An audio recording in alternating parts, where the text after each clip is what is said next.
Hello there, I'm Robert Hogan and I will be teaching you how to play Stalingrad Z. Stalingrad Z is a tactical skirmish campaign game set in a zombie outbreak during World War II. In the game you'll be controlling a team of survivors and play through a series of scenarios until you either escape the city or die trying. Before I begin, a couple of notes. Firstly, you will likely have noticed that I'm doing this video in Tabletop Simulator. The components you see here should be the same as the physical edition, though more on that in a moment. Secondly, if any mistakes are found after this video is made available, I will add subtitles to the Klingon channel. If there aren't any, then no one has found any mistakes. If you do have any questions on anything in this video, please pop a comment below and I'll respond as soon as I'm able. Finally, be aware that an errata has been issued for the rulebook, and this video incorporates that errata, so will differ in some places to the printed rulebook. I'll put a link to the errata in the comments. The components I'm using here are mostly what you will find in the box set edition of the game, except I'm using markers for the characters and zombies rather than standees. Depending on which set you own, you may have slightly different components to the ones shown here.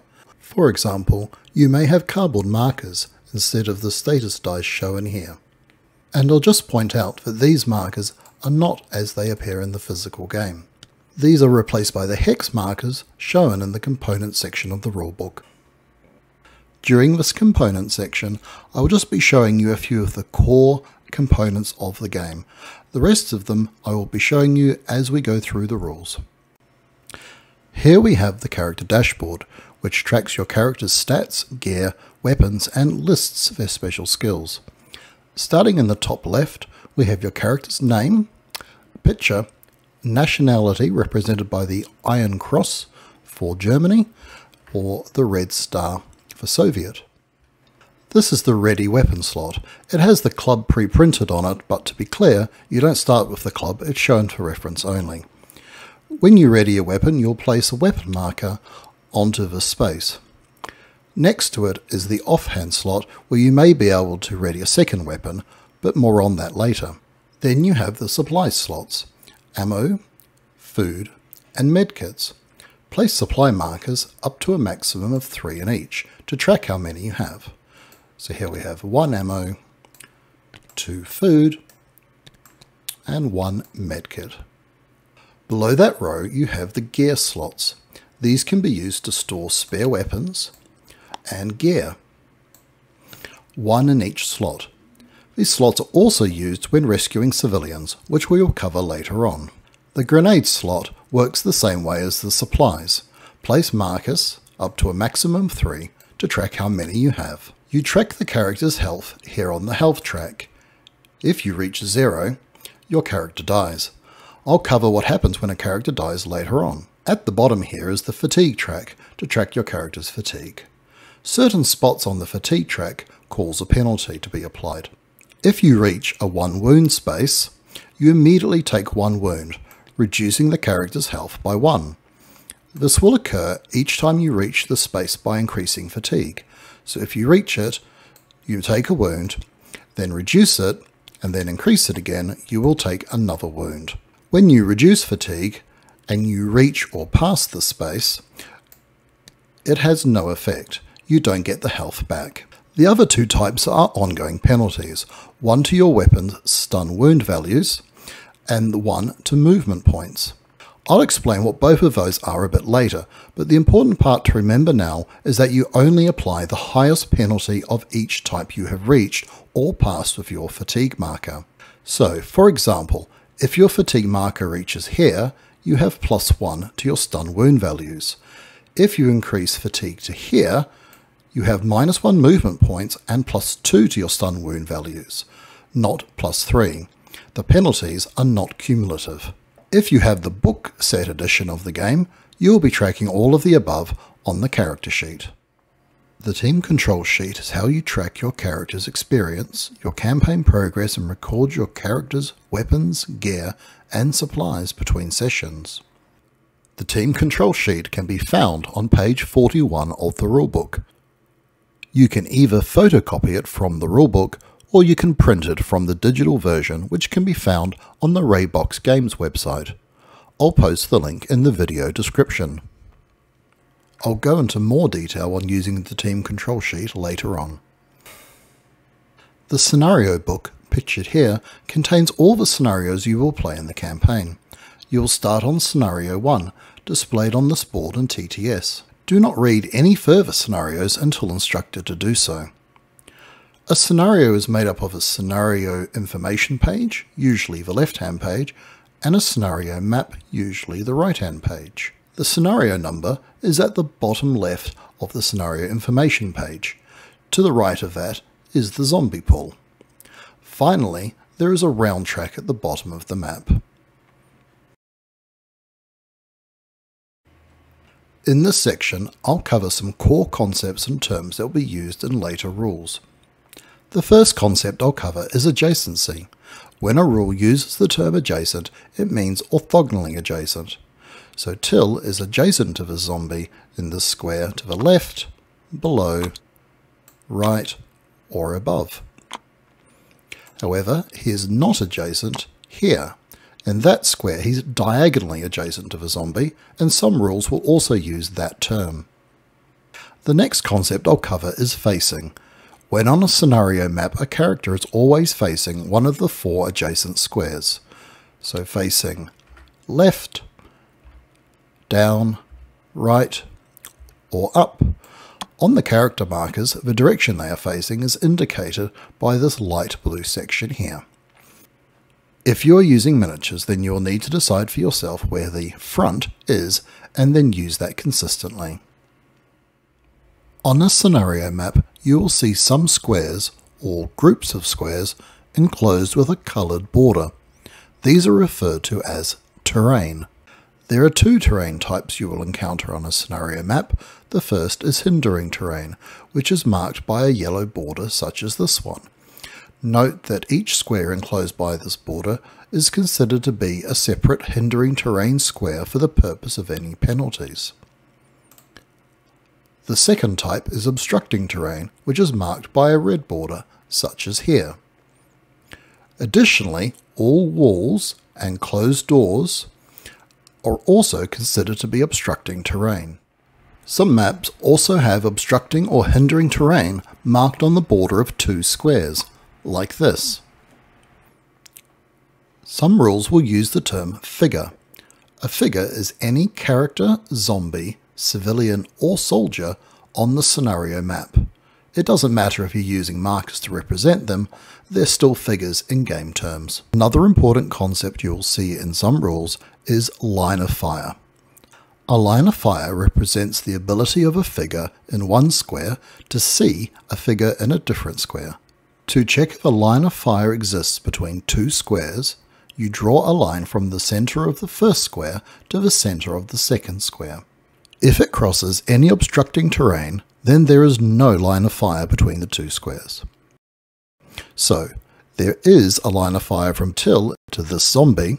Note that facing has no bearing on whether a line of fire exists or not, so there is still a line of fire here even though till is facing away from the zombie. There is no line of fire between till and this zombie as the wall, which counts as obstructing terrain, blocks it. Also, if a line of fire clips just the tip of a corner like this, the line of fire is not considered to have gone through that square and is not blocked. Anything else on the map, such as hindering terrain, other figures, fire, etc., does not block line of fire. Before starting a new campaign, you need to select a starting character and add them to your team. Apart from the starting character, you only add additional characters to the team when instructed to do so by a scenario. When adding a new character, you will normally do the following. Choose which character you want to add to the team and retrieve their dashboard from the box. Retrieve the character's marker. Place a hex marker on the 4 of the health track. Place a hex marker on the 0 of the fatigue track. Note that new characters start with no weapons, supplies or gear. Then record the character's name on the team control sheet in the space provided. The reason I said normally is that there may be scenario instructions. For example, it may say the character starts with a weapon. Follow any scenario instructions for the new character and then use the standard new character setup I just went through for anything not mentioned. Next, you need to decide what difficulty to play at, which sets how many replays you are allowed. A replay allows you to restart a scenario with your characters reverting to the same state they were before you started the scenario, i.e. the same health, fatigue, supplies, etc. Think of it like loading to a save point in a video game. To this end, you may wish to record any changes to your character's health, fatigue, supplies, gear, or weapons at the start of each scenario in the character notes section of the team control sheet, so you know what to revert back to. If you fail a scenario by not completing the primary objective, you must use a replay to attempt the scenario again. If you have no replays left, then you have failed in your attempt to escape Stalingrad, and your campaign is over. Otherwise, you may use one of your replays at any time to restart your current scenario, but you cannot revert back to the result of the previous attempt if this one turns out even worse. The difficulty choices are green. You may use 2 replays on each scenario. Regular. You may use 6 replays over the course of the campaign. Elite. No scenario replays allowed. Track how many replays you've used in the replays box on your team control sheet.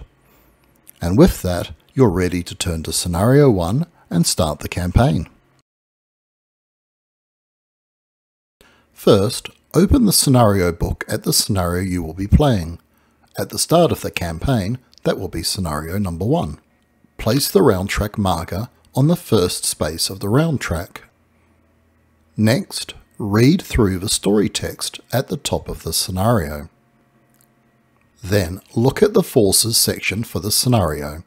The number here next to characters tells you the maximum number of characters you may select from your team for this scenario. If you don't have enough characters left in your team, or just don't want to use that many characters in the scenario, you can use a smaller number of characters to a minimum of 1. For the zombies, draw the markers indicated and flip them face down. Shuffle these, a bit better than I'm doing, and place them into the zombie pool. Next, perform each step listed in the setup section of the scenario. This will typically include placing your selected characters on the squares marked with an A. When you place a character, you may choose which way they are facing. Place doors on any blue doorways on the scenario map. Draw and place a zombie marker from the zombie pool onto each square marked with a Z. These are placed face down. However, if they are in any character's line of fire, they are immediately revealed by flipping them over. I'll talk a bit more about revealing zombies later on. Place objective markers on the indicated squares, usually those marked with an O. There may be variations on these and other instructions in the setup section. Complete them as directed. At this point, there is nothing further to do except to read the rest of the scenario information, except the exit section, which you read after you successfully complete the scenario. Typically, you will find the following sections. The spawn section. This will tell you where zombies will spawn on the map. I'll be covering spawning later on, just know that you do not place any zombies on these squares during setup. The objective section. This will describe the objective you need to accomplish to complete the scenario successfully. It may also list one or more optional secondary objectives.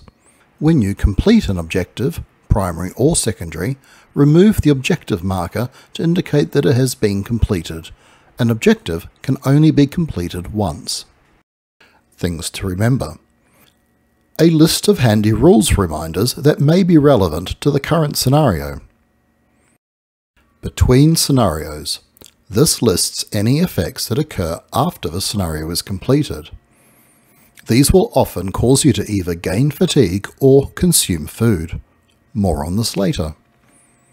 The What You Can Find section shows icons for the gear and/or supplies available in this scenario. And last is the Exit section, which you'll read after successfully completing the scenario. It contains story text and lists one or more scenarios your team can head to next. In each game of Stalingrad Z, you will play a scenario, and of course you may play many scenarios in one sitting. Gameplay is divided into rounds, tracked down here on the round track. A round is divided into an initiative segment, a player and zombie turn, but not necessarily in that order, and finally an end segment. In the initiative segment, you will make an initiative roll using 2d12, one for yourself and one for the zombies. The zombies have a -4 to their initiative roll, unless this is modified by a game effect, and the values are then compared to see who wins initiative. If a tie is rolled, roll both dice again. If the player wins initiative, then they choose who takes the first turn, player or zombie. If the zombies win the initiative, they always choose to go first. Next, both player and zombies take their turns in the order the initiative winner determined. I'll go through both of those in more detail later. Finally, in the end segment, you advance the round tracker by 1. Some scenarios also may have special rules for effects that occur in the end segment.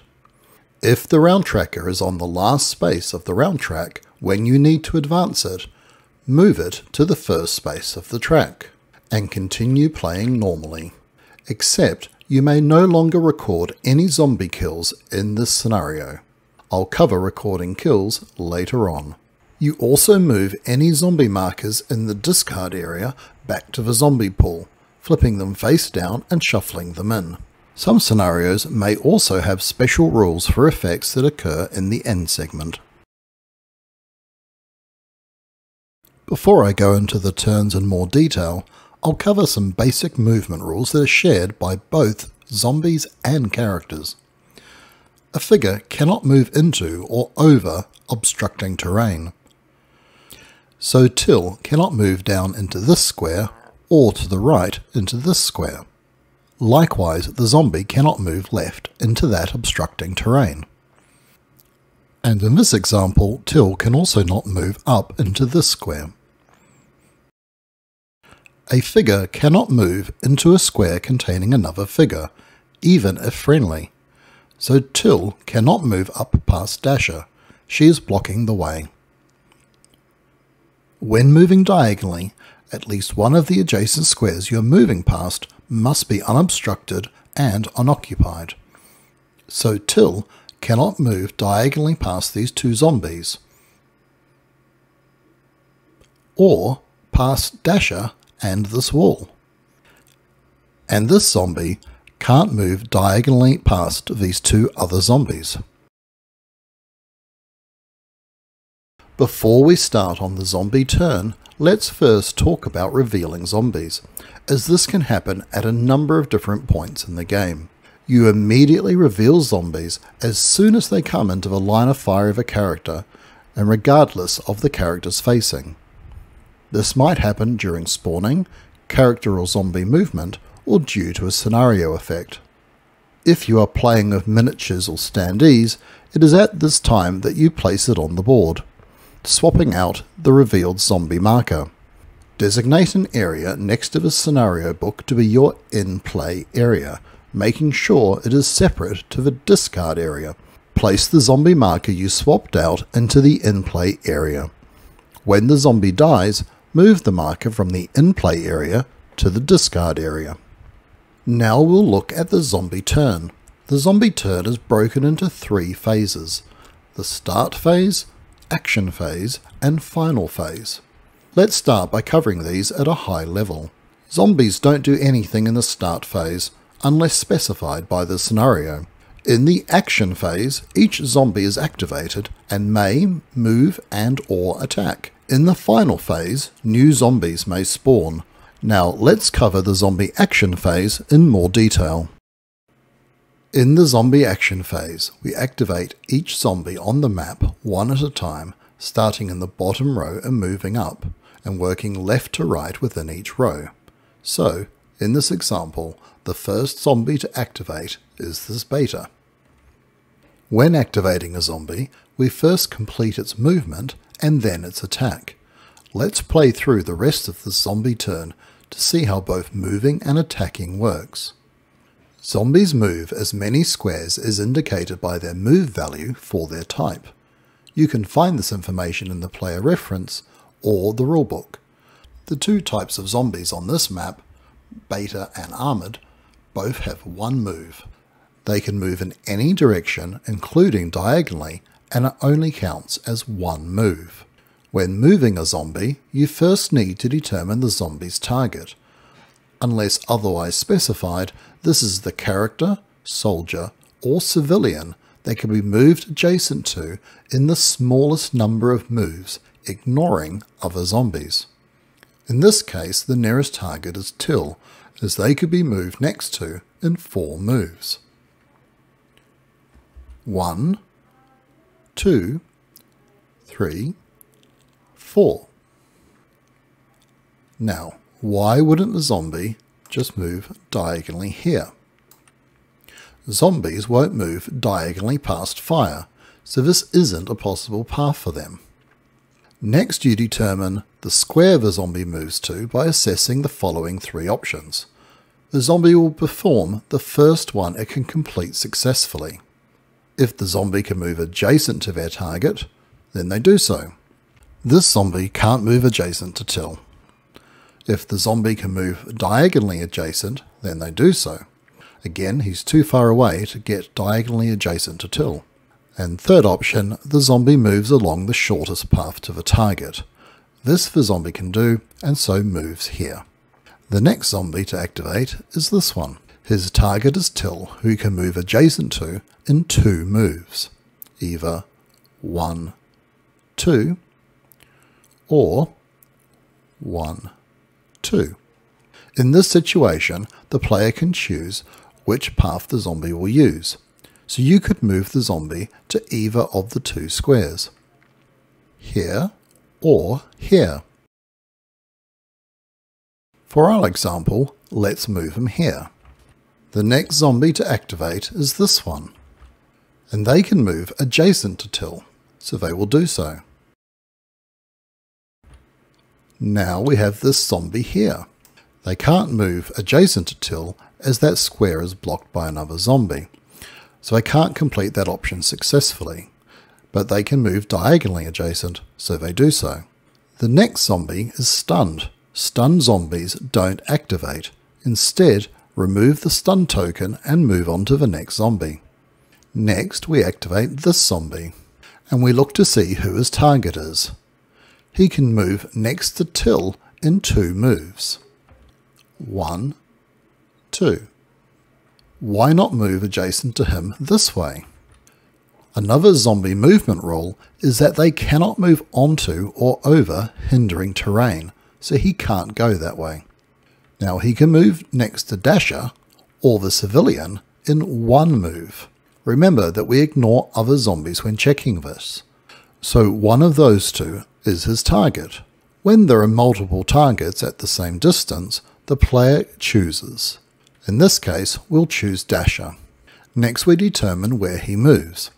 He can't move adjacent or diagonally adjacent to Dasher, and he can't move along the shortest path to her either because it's blocked by the other zombie. If he can't complete any of the options successfully, then he doesn't move. In his single-minded focus to get at Dasher, he crashes into the back of the other zombie and doesn't get anywhere. Zombies perform as many attacks as shown in their attack value of their type, and only attack if activated next to a target or if they move next to a target and have moves remaining. None of the zombies we activated so far would have attacked, so let's continue activating to see some attacks in action. This beta zombie is next to activate, and is already adjacent to Dasher and Steiner. A zombie activating next to a target will not move, so now we move on to its attack. As the beta zombie has moves remaining, it attacks a single adjacent target. If the target is a character not yet locked in hand-to-hand combat, the attack locks the character. As there are 2 characters the zombie could attack, we get to choose. We'll choose that they attack Dasher. Turn the character to face the locking zombie and place a locked token between them. The next zombie to activate is this other one next to Dasher. Again, this zombie can attack multiple targets, either Dasher or the civilian, so the player gets to choose. We decide to sacrifice the civilian. Sorry about that, civilian. Civilians and soldiers are eliminated with a single attack, so this removes them from the map. Finally, we have the armoured zombie up the top there. Again, he's already adjacent to a target, so he won't move, and we go directly to attack. He's adjacent to 2 characters. However, a zombie will always prefer to attack a locked character over one that is not locked. So, he will attack Dasher. A zombie attacking a locked character inflicts 1 wound on them. We reduce Dasher's health by 1. And that's the end of the zombie turn. During the final phase of the zombie turn, we spawn new zombies onto the map when a spawn location is shown on the current round space. When this occurs, we draw and place a zombie on each matching spawn location on the map. Zombie markers are placed face down, but may be flipped if in line of fire of a character. If a zombie would spawn on a square occupied by another zombie, place it next to a spawn location off the map. As soon as the square is empty, place the waiting zombie marker onto the spawn square, but do not activate it if it is currently the zombie turn. If the spawn location is occupied by a character, it works the same way, but the character takes 1 wound. In some scenarios, a spawn location may specify what type of zombie is spawned on it. When this occurs, first use any set-aside markers of that zombie type. If there are none, then search the discard, then the zombie pool, reshuffling it when you're done, until you find one. If all zombies of that type are already on the map, then skip this spawn. Finally, a zombie may spawn during a search result. If this happens, place the zombie in the closest empty square to the objective square that isn't obstructing or hindering terrain. The player chooses if there are multiple such squares. Zombie spawning may be prevented by characters in the player's rearguard. The rearguard are any characters in the player's team that are not in the current scenario. When a spawn occurs in which the type of zombie is not specified, roll a 1d12 for each character in the rearguard. If they roll a 1, reduce the number of spawning zombies by 1 and record a kill for that character on the team control sheet. You may choose which of the spawn locations doesn't receive a zombie. If you ever need to spawn a zombie and none remain in the zombie pool, take all zombie markers from the discard area, flip them face down, shuffle them, and add them to the zombie pool. You also do this if the round tracker is moved back to the first space of the round track.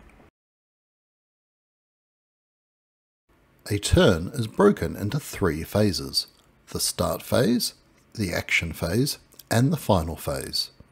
Let's go over those phases at a high level first, and then I'll go into more detail on the action phase. In the start phase, the player removes any status markers from their characters.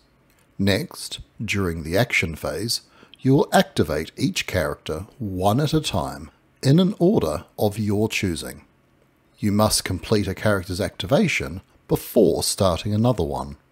As the player, you usually don't have anything to do in the final phase unless the scenario has special rules. Let's now get into what is the main part of the player's turn, activating your characters. Let's start by walking through an activation.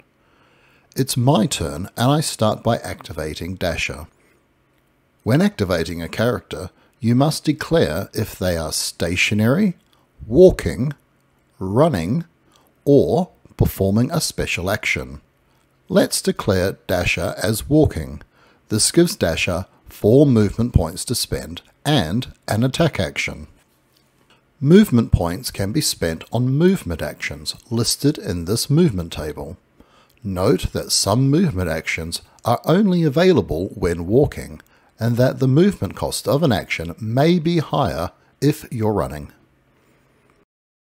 So Dasher will spend 2 movement points to move diagonally, and 2 more to move sideways, putting her next to this objective.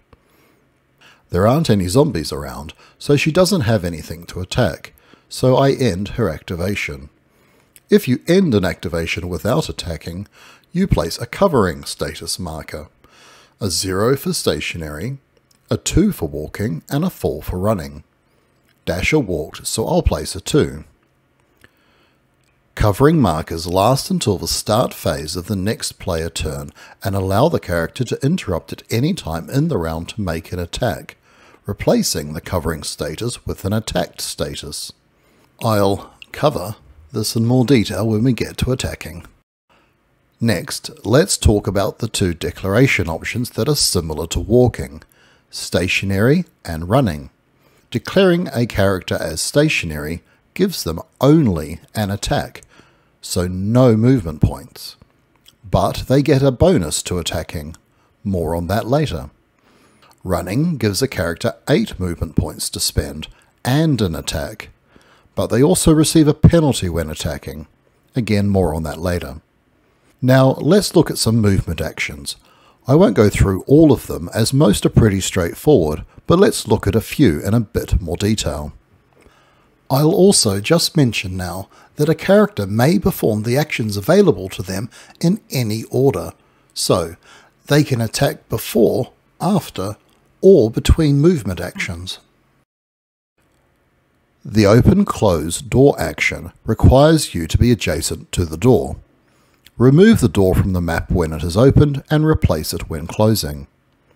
The pass gear action lets the acting character pass any number of weapons, ammo, or gear markers to an adjacent character. Only the passer pays movement points for this. Be aware that the rulebook only mentions weapons and gear, but should have also listed ammo. A character receiving weapons may ready that weapon for free, potentially swapping out a previously readied weapon. So here, during her activation, Dasher can spend 2 movement points to use the pass gear action to pass Till this Luger and 1 ammo. Till can move his axe into a gear slot and ready the Luger. The switch weapons action allows you to move or swap between either ready slots and gear slots. Note that you may only have 2 weapons readied if both show the asterisk indicating it is a one-handed weapon. So Till could use a switch weapons action to ready this knife in his offhand while the Luger is readied. Then on a later turn he could use another switch weapons action to replace both weapons with his axe. The pickup gear action allows you to pick up a weapon or gear that is lying in plain sight. The scenario will tell you if this is the case. You must be on or adjacent to the square containing the item to do this. If you're picking up a weapon, you may ready it in the same way as if you were past it. Finally, we'll look at moving into or over hindering terrain. Moving into or over hindering terrain adds 1 to the cost of the movement. So moving diagonally into this space, which normally costs 2, will cost 3 instead. Moving forward over this hindering terrain will cost the character 2 movement points instead of 1. We covered some of the rules for diagonal movement earlier, but there is one particular to characters that relates to hindering terrain. If you move diagonally past 2 squares that both give penalties, or 1 square that gives a penalty and 1 occupied square, you must choose one of the penalties to apply. So here, Till is moving diagonally up into this square, so he must choose from taking a penalty from the hindering terrain or the fire. We haven't talked about fire, so let's do so now. Characters may move into a fire square, but will immediately take a wound for doing so. Additionally, the character must also move out of the square that turn. The character can't end their activation in a fire square. You also take a wound from fire if you're in a square when a fire marker is placed on it. So, returning to our example, Till must choose to take either the +1 movement point penalty or 1 wound from the fire when moving diagonally to this square. For Till to move diagonally into this hindering terrain, it will cost 4 movement points. 2 for the diagonal move, +1 because the square being moved into is hindering terrain, and +1 for the hindering terrain being moved past, which must be chosen as the other square is occupied. And one final movement rule before we move on to special actions. The 4 squares adjacent to a not stunned zombie are what is known as its zone of control. If a character moves into a zombie's zone of control, they cannot take any further movement actions except to turn to face the zombie in question. If the character still has their attack action left, they may still use it, and if you kill or stun the zombie, we'll cover how that works shortly, then they may continue taking movement actions as they are no longer in a zone of control. Also note that if a character starts their activation adjacent to a zombie, they are not affected by its zone of control and can move away. The zone of control is only triggered when a character moves into it. Now let's cover the last type of activation, performing a special action. When you perform a special action, your character cannot perform any movement actions or an attack. The character spends their entire activation performing the special action. You can only perform a special action when a scenario tells you one is available. The scenario will also tell you the square or squares the special action is located on. You must be on or adjacent to one of the relevant squares to perform the special action. Lastly, the scenario will tell you what happens when the special action is performed. There are only 2 special actions defined in the rulebook, the first of which is searching. Any time a scenario refers to searching, you need to perform a special action to do this. So here, Till wants to search the square containing the objective marker. He declares that he is performing a special action and consults the scenario objective section. This tells him he must roll a 1d12 to find out the result of the search. If he finds any supplies, he immediately adds them to his dashboard. Finally, he removes the objective marker to show it is completed and may not be searched again, and his activation is over. The second special action in the rulebook is rescuing civilians.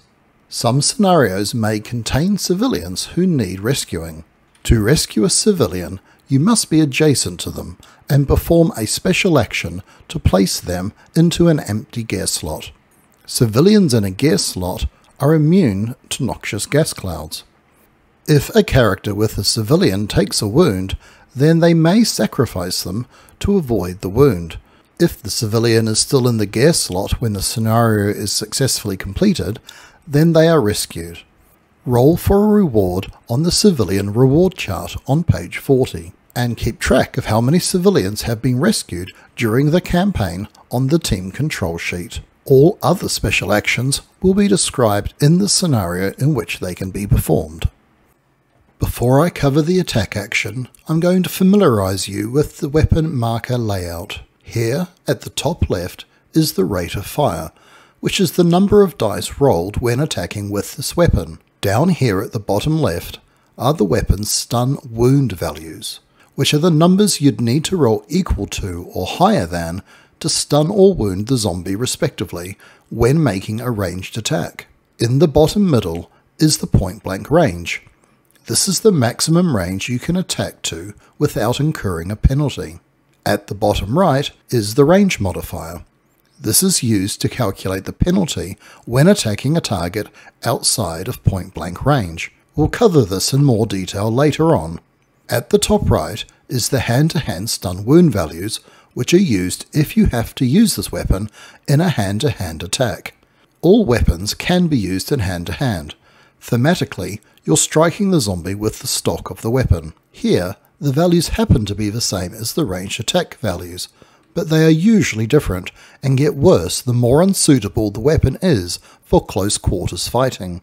Finally, you may have an asterisk here if the weapon is one-handed. Before I go through the attack action, I'll quickly cover how range is calculated. It's done in a similar way to movement, 1 per square and 2 for diagonals, but don't apply any movement penalties. So, this zombie here is at range 2. This zombie is at range 3, and this one at range 4. When you use the attack action, the first thing you do is choose an attack type. Normal fire, spread fire, hand-to-hand, or grenade. You must select hand-to-hand if there is a not stun zombie adjacent to the character. I'm going to first teach you the process for a normal fire attack, as it is the core process for all attack types, and I'll then teach you the changes required for the others. Let's say we've declared till walking and we want to make a normal fire attack. After selecting the attack type, you select a readied weapon suitable for the attack type. For normal fire, this is any weapon that doesn't show an H in the bottom right corner, like this Luger. You can't do a normal fire attack with this knife. You also must have at least 1 ammo to perform a ranged attack. Next, you choose the target of the attack. This must be the closest zombie, as determined by range, in the character's front arc that the character has a line of fire to. Be aware that the rulebook only says the character must attack the closest zombie and doesn't mention that you are only considering zombies in the front arc when making this determination. I haven't mentioned the term front arc previously, so let's quickly look at that. A character has 4 90-degree arcs around them, as shown in this diagram. The front arc is always in the direction the character is facing. A character may only directly attack targets in their front arc. So here, Till must choose the zombie at range 2. If 2 zombies are at the same range, you may choose the target. So if the zombie was here at range 2, Till could choose either of these to attack. Now we add together all of the applicable attack modifiers. The basic attack modifiers are listed in this table. If the character is attacking during their activation, then one of these 3 will be applied depending on what they were declared as when activated. Otherwise, you'll be performing a covering attack, which we'll cover in more detail later, and be applying one of these 3. There are then 2 further types of attack modifiers. The first type we'll look at are line of fire modifiers. There are only 2, +2 for each intervening figure, and +2 for each hindering terrain not adjacent to the character. However, you cannot receive more than a +4 attack modifier from line of fire modifiers.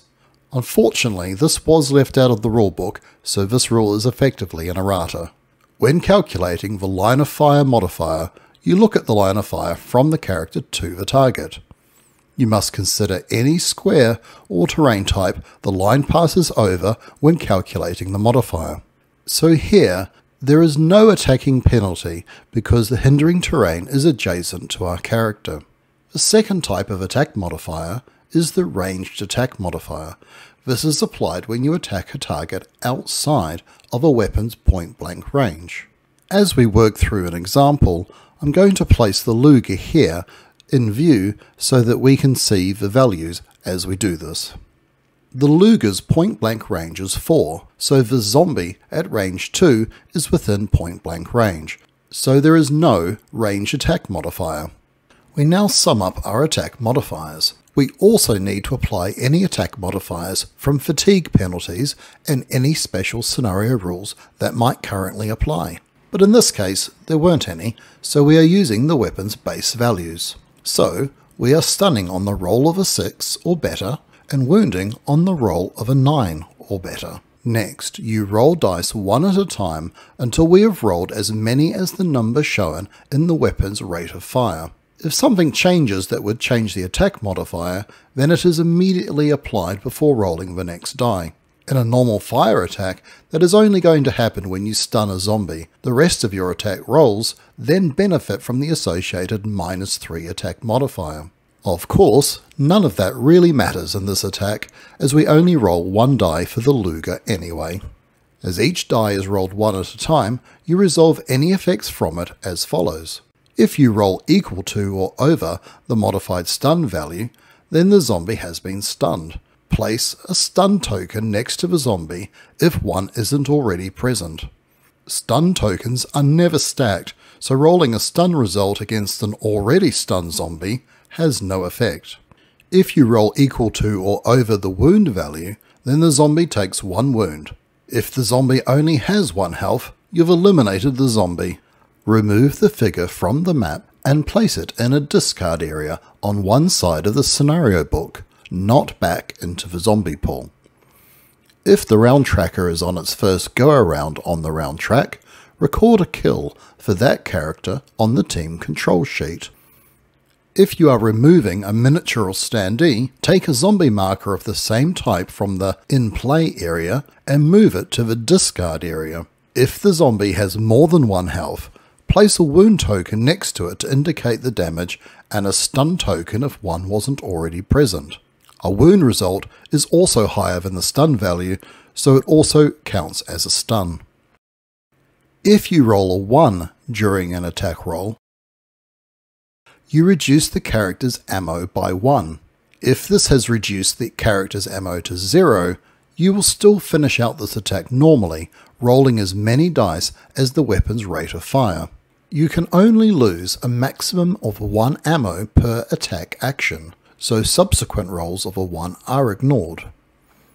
If you roll a 2 and there was an intervening figure in the line of fire, then that figure has been hit and you inflict 1 wound to it. This can only occur once per attack action. Let's say Till did in fact roll a 2, missing his target. We now place an attacked status marker next to him to indicate he has used his attack. As he declared walking, he still has 4 movement points to spend. He decides to retreat back towards the room, moving diagonally for 2 movement points, then turning for 1 movement point. Unspent, the last movement point is wasted, as these do not carry over between rounds. Let's do one more normal fire example, just to be sure we have the basics covered. It's our turn and we choose to activate Till first, hoping to stun or eliminate the zombie next to Dasher before Dasher activates. We declare Till walking, giving him 4 movement points. If we attacked now, he would have to attack the closer zombie, so we decide to perform some movement actions first. We move him forward for 1, and turn 90 degrees for 1 more, using 2 of his 4 movement points. Now the attack action. He chooses to use a normal fire attack. Till has found himself a machine gun, the PPSH-41, which he has readied, and he has 1 ammo, so we're good to go.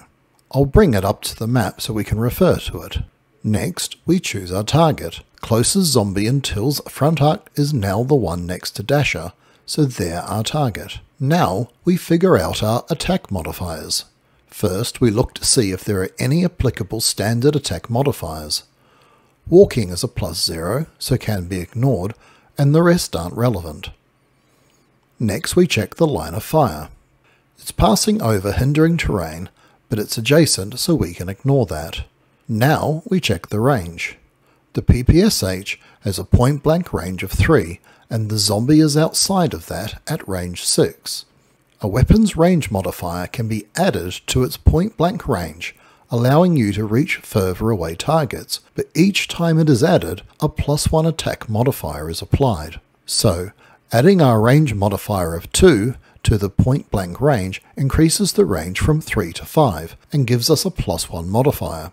But 5 isn't quite enough, so we'll have to do it again to give us a range of 7 and a +2 attack modifier. So, our total modifier is +2, and we apply that to the weapon's stun wound values of 6 and 9 to give us modified stun wound values of 8 and 11. We roll the first die. It's a 12. What luck! The zombie has been eliminated. So we remove them from the map. However, even though the zombie is eliminated, we must still roll the second die in case we roll a 1 or a 2, though in this case a 2 wouldn't do anything. It's a 5, so that's okay. We place an attacked marker to indicate Till's used his attack action. We have 2 movement points left, so we move sideways to get Till a little further away from that other zombie.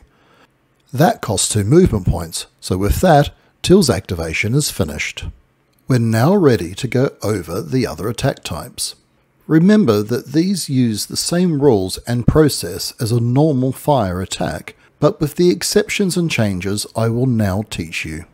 Next, I'll cover the spread fire attack type. The spread fire attack allows you to split your attack dice across multiple targets when using a weapon with a rate of fire of 2 or more. However, it also incurs a +1 attack modifier. You choose the first target of your attack using the normal rules, so the closest zombie in your front arc, and roll the first attack die. After resolving the result of the first die, and regardless of its result, on each subsequent die roll you may now choose to attack any other zombie in your front arc, regardless of how close it is to the character. However, if the next target isn't adjacent to the previous one, you must sacrifice an attack die for each square between your previous target and the new target. Let's play through an example. It's our turn. First, we remove these attack status markers from the previous round. We decide to activate Dasher first this time. We want her to be able to attack the zombies near Till. Checking potential line of fires, we see she won't have line of sight from here, so we'll need to get her all the way out to there, and get them in her front arc, which is going to need more than 4 movement points, so we declare running and get her 8 movement points. She turns twice for 4 movement points, moves forward twice for 2 more, and turns for 2 movement points. So we've spent all 8 of her movement points. Let's have a look at her dashboard. Dasher has found an even bigger machine gun. She decides to attack and chooses the spread fire attack type.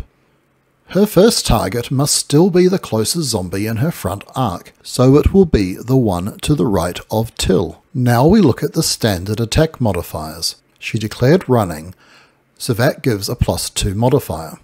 She also is performing a spread fire attack, which adds another +1, so +3 in total.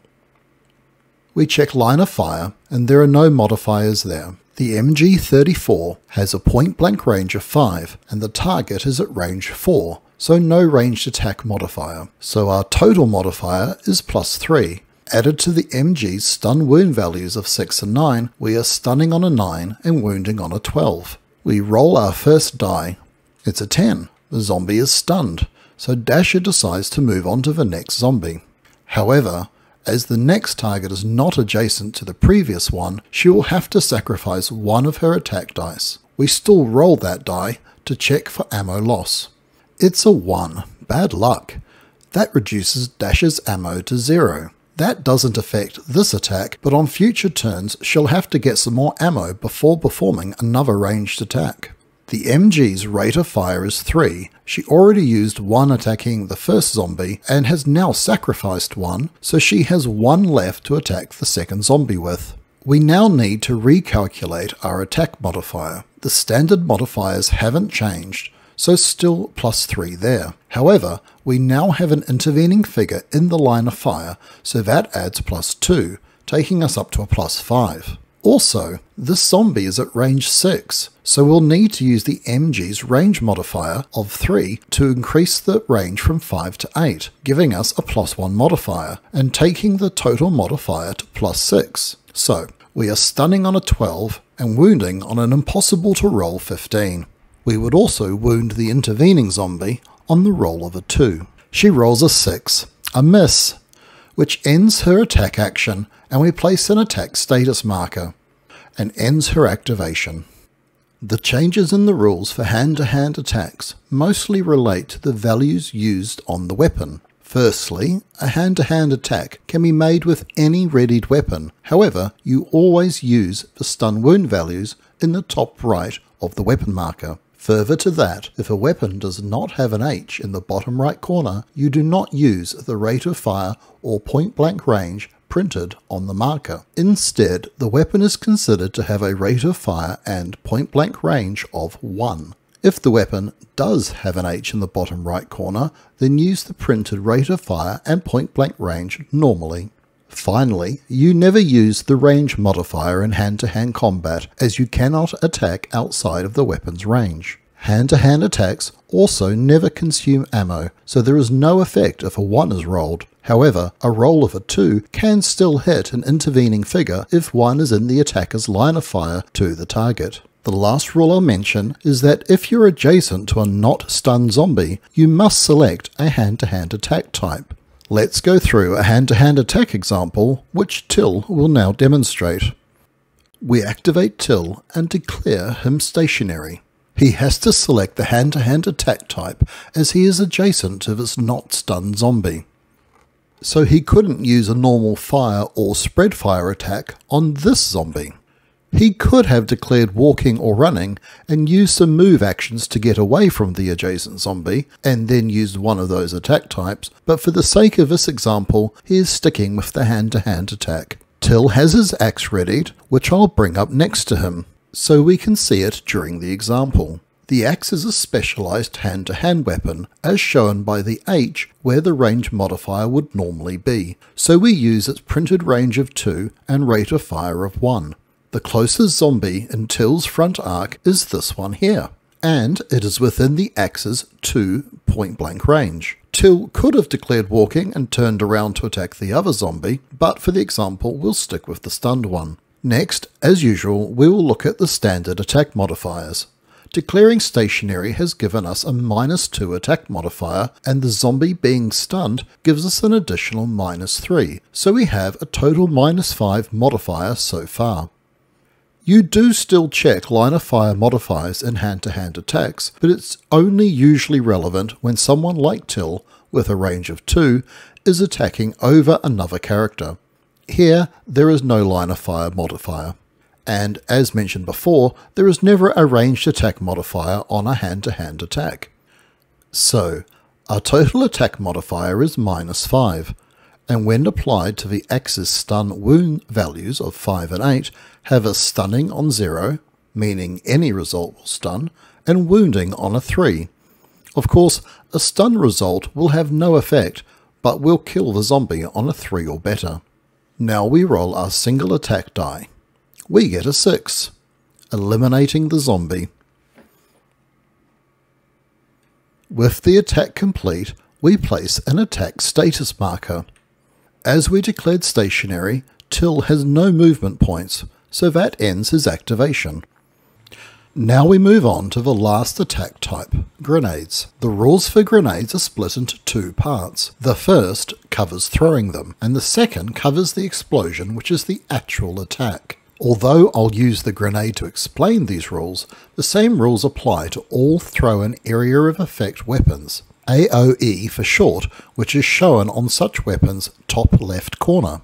There are also some area of effect weapons you'll encounter that are not thrown, such as mines, and for those you only use the second part of the grenade rules, which is resolving the grenade blast. It's our turn. We remove the covering status marker and we activate Till and declare him walking. He has a readied grenade and chooses to use his attack action before performing any movement actions, and chooses the grenade attack type. So, now the throwing process. You can throw a grenade to any square in the character's front, left or right arcs, up to a maximum range of 8. Also note that this stage is not an attack, so the normal attack rules, apart from the ones I'm about to mention, don't apply. First, you select a target square. I'm going to place the grenade token to mark where Till is trying to throw the grenade.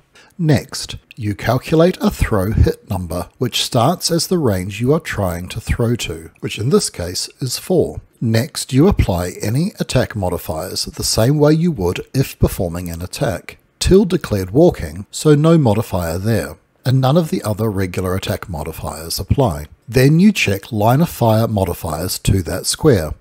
There is an intervening figure, so you apply a +2. You don't apply a ranged attack modifier. This is skipped as they do not apply to throwing a grenade. So, applying the attack modifier of +2 to our starting throw hit number of 4, we know we need to roll a 6 or better to land the grenade where we want it. If we succeed, then the grenade is landed exactly in the target square, and we move on to resolving the grenade blast. But if we roll a 5 or lower, then we'll resolve a grenade deviation. Let's roll the die. Oh dear, it's a 5. Looks like the grenade is deviating. So let's step through the process. But before I start, I'll just note here that there is an error in the rulebook. It says on the roll of 8, but it should read on the roll of 1 to 8. First you roll a d12 and consult this chart. If you roll a 1, then the grenade lands here relative to the target square. Or on a 4, it lands here instead. Let's roll and see what happens. We roll a 9.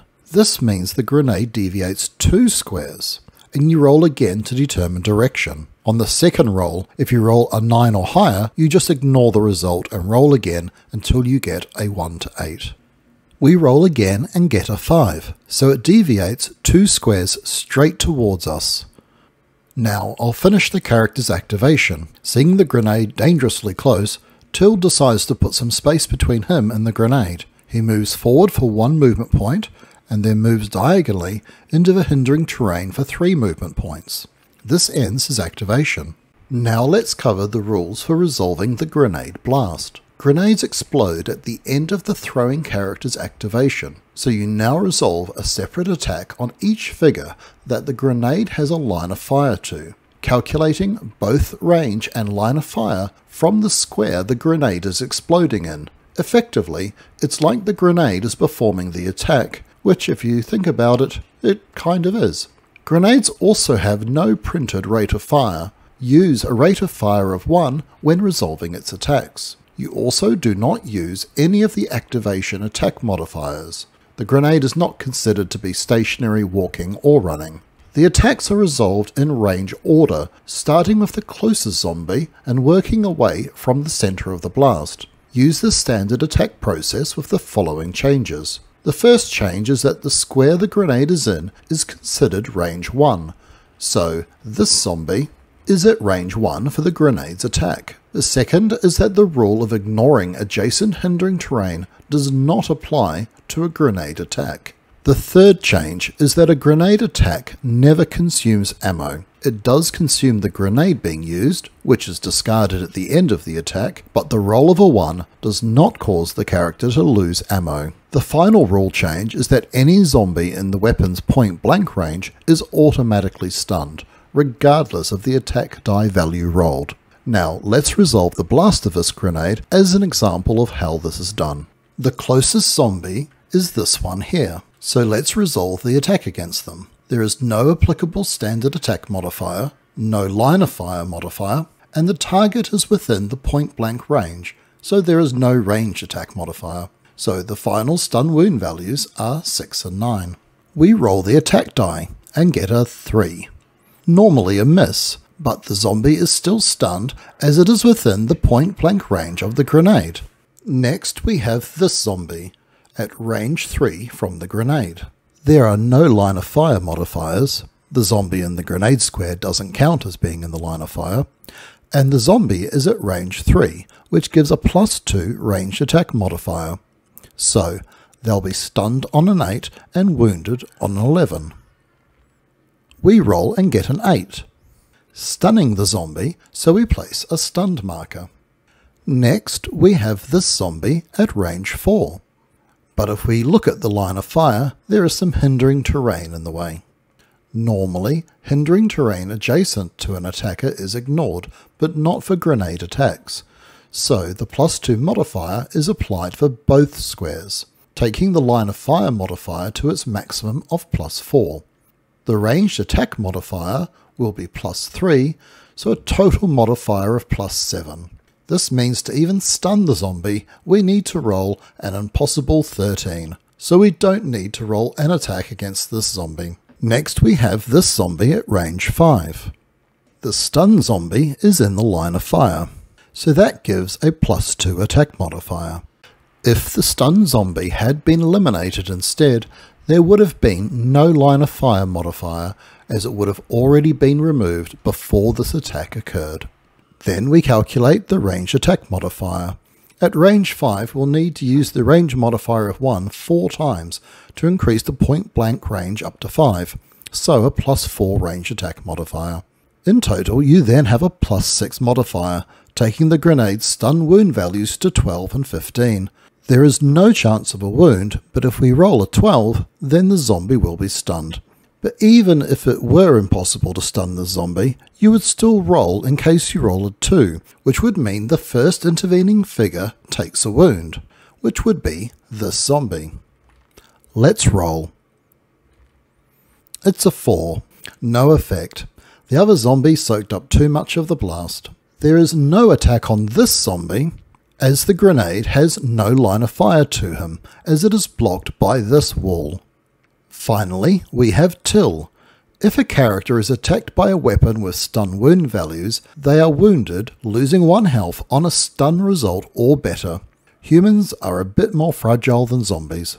Till is at range 6, and if we check line of fire, it's doing a bit more than just clipping the corner, so he has managed to get some cover behind the cindering terrain. That gives a line of fire modifier of +2 and a ranged attack modifier of +5 for a total +7. This makes a modified stun value of 13, so Till is safe from the blast and we do not need to roll the attack. At the end of the attack, the grenade marker is discarded, as a grenade attack consumes 1 grenade. With that, we have finished resolving the grenade blast, and we have now covered all of the different attack types. Now that we've finished going through the attack types, we'll circle back to activating characters and look at what happens when you activate a character locked in hand-to-hand. On activation, the character must declare stationary, walking or running, as usual, and then attempt to escape the lock. This is done as if you were making a hand-to-hand attack on the locking zombie, using whatever weapon you currently have readied. In this example, Till has a knife readied, so I've placed that next to him for reference. If you roll a stun result or better on the check, the character escapes the lock. This is not an attack and does not stun or wound the zombie. If that character fails to escape the lock, they cannot take any movement or attack actions, so that character's activation is over. So here, Till declares walking, so no modifiers for that. There are no line of fire modifiers, and there can never be any range attack modifiers. With no attack modifiers, we need a 4 or better for Till to escape the lock. If we roll a 3, he has failed to escape the lock, and Till's activation is over. If we do manage a 4 or better, we remove the lock status marker and play out Till's activation normally, taking movement actions and an attack action. Now, I'll talk about covering in a little more detail. As previously mentioned, if at the end of a character's activation they haven't used their attack action, they are placed in covering. Mark this by placing the covering status marker for their activation type, a 0 for stationary, a 2 for walking, and a 4 for running. Then, at any time until the player's next start phase, the character may interrupt any segment or phase and perform either a normal fire, spread fire, or hand-to-hand attack. You cannot use a covering attack to throw a grenade. When making the attack, you use the normal rules for that attack type. The only difference being that instead of using the usual attack modifier for running, walking, or stationary, you use the number indicated on the covering marker. So, for example, you'd receive a +4 modifier for running rather than a +2. The character loses their covering marker if they are attacked and locked in hand-to-hand combat. They also do not gain a covering status marker if they are locked in hand-to-hand combat at the end of their activation. Finally, when you have finished the attack, replace the covering marker with an attacked status marker. When you have successfully completed a scenario, read the exit section. This will tell you which scenarios can be played next, but before you proceed to the next scenario, you have some optional and possibly mandatory steps to follow. First, you must follow any instructions in the Between Scenarios section regarding increasing fatigue and/or consuming food. Then, after resolving that, you may do any of the following 4 options in any order.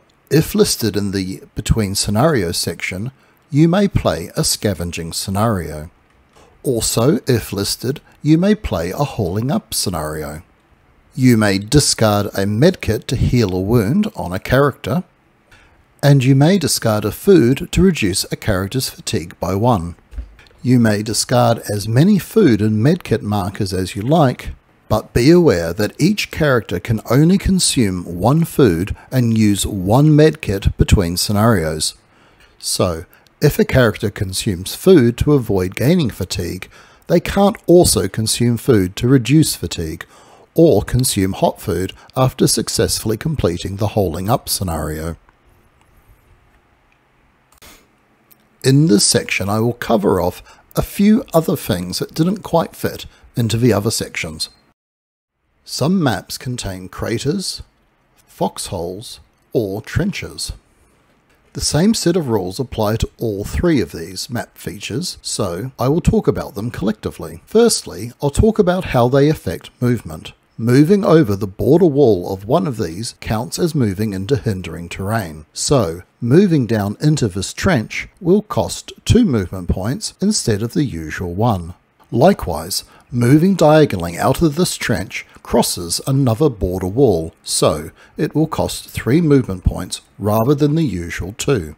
Moving down this ramp into the trench doesn't incur any movement penalty as you're not crossing a border wall, and all movement within the crater, foxhole or trench is at normal cost. Be aware that some scenarios have their own special rules that may modify the movement point cost of moving into a trench. Use the value specified in the special rules, as these override anything in the rulebook. Next, I will cover attacking targets in a crater, foxhole or trench. Be aware that this area has received a significant errata, so this differs to the rules stated in the rulebook. You may not attack a target in a crater, foxhole or trench unless you are either in the same crater, foxhole or trench, or you are adjacent to it, and your line of fire does not go outside of it. So from here, Dasher cannot attack this zombie in the crater. However, if she moves up to be adjacent to the crater, she can now attack the zombie normally. The same works in reverse. Dasher cannot attack this zombie from inside the crater. If the zombie was adjacent to the crater, or inside the crater, then Dasher could attack it normally. In this situation, Dasher's line of fire goes outside of the trench in question, so she cannot attack this zombie. If your line of fire passes over the feature entirely, then there is no effect to your attack. So, if we look at Dasher's line of fire to this zombie, it passes over this crater, but we do not apply the hindering terrain penalty to the attack, even though the squares are bordered yellow. Finally, zombie movement is completely unaffected by craters, foxholes and trenches. They can move out of them and into them using a single move. If a character dies, they immediately rise back up as a beta zombie, but with a power that gives a +1 attack modifier on any attack targeting them. Use the character's marker to represent them. If they are not eliminated in that scenario, they are added to each subsequent scenario's zombie pool until they are eliminated. In some scenarios, there will be an instruction to read a particular entry. These can be found in the rulebook in the entry section starting on page 48. Read only the designated entry and resolve any effects immediately. During the campaign, you may find gear, The rules for these can be found in the rulebook in the Armoury section, starting on page 42. Stalingrad Z may be played cooperatively, splitting control of the characters between you and 1 to 2 other people. Or you may use the Versus mode to play the campaign as a head-to-head battle. One player controls the characters and wins by escaping Stalingrad, and the other player plays as the zombies, who win by killing the characters off. I won't be covering the rules for this mode in this video. See the Versus Play section in the rulebook for details. As mentioned earlier, you will keep a count of your character's zombie kills on the team control sheet. This kill count is also your character's experience points, which unlock their skills. When you have as many kills as indicated next to the skill, it is unlocked and is immediately active or available. Do not reduce your kill count when you do this. So, for example, when Till has 10 zombie kills, he unlocks his preferred weapon skill. When he has 35 kills, he unlocks his Mighty Swing skill. And that's it. Thanks for watching, and I hope you have a great time trying to escape from Stalingrad Z.